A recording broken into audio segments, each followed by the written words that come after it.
Voilà plus de 8 mois que la vie de Pierre Palmade a basculé. Dans une interview accordée aux Parisiens le 26 septembre, le comédien a abordé sans détour les conséquences de l'accident qu'il a provoqué sur les routes de Seine-et-Marne le 10 février dernier, ainsi que son combat contre la toxicomanie. Je me rends compte que la thérapie est nécessaire parce que j'étais tombé très profond dans la drogue, dans la toxicomanie lourde, a confié l'ancien partenaire de scène de Michel Larocque. Dans cet entretien à cœur ouvert, Pierre Palmade a également évoqué ses difficultés à combattre l'addiction. Si je suis dans un contexte particulier favorable à la consommation, cela peut être très dur de résister. Voilà pourquoi il évite, en général, les bars et les établissements de nuit. Malgré une thérapie anti-drogue suivie à Bordeaux, Pierre Palmade a révélé qu'il avait rechuté en consommant des produits illicites lors d'une soirée en juin dernier. Le comédien est revenu sur les événements du 24 juin, qui l'ont conduit à reconsommer des substances illicites. J'étais seul à Bordeaux, j'étais sous le feu de tous les regards dans la rue, des invectives par les passants, s'est remémoré l'humoriste. En rentrant des Narcotiques Anonymes, je suis passé devant un bar gay, j'ai voulu y trouver du réconfort, des sourires, je suis entré. Les gens étaient gentils avec moi, je ne pensais qu'à me changer les idées, je me suis laissé entraîner dans une discothèque gay.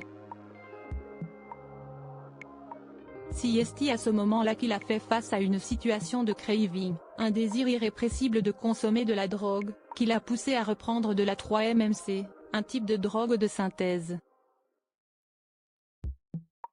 Supérieur à Pierre Palmade, Muriel Robin, Michel Larocque, Véronique Sanson. Les femmes de sa vie. J'en suis désolé. Dans ce même entretien accordé aux Parisiens, Pierre Palmade a exprimé ses profonds regrets et son absence de réflexion lors de cet épisode. J'en suis désolé. Je n'ai pensé qu'à avoir quelques sourires, je ne suis pas allé chercher la drogue, je n'avais rien derrière la tête. J'ai vraiment cru que c'était un réconfort. Je n'avais pas pris la mesure de la proie que j'étais et de la médiatisation que j'avais. L'ancien époux de Véronique Sanson s'est également dit conscient d'avoir bousillé une vie de famille, et que sa rechute ne minimise en rien ce sentiment. Il explique aussi que c'est là tout le problème de l'addiction, qui fait que les gestes sont souvent plus forts que la raison. Article écrit en collaboration avec 6 médias Crédit Photo, Coadic Y.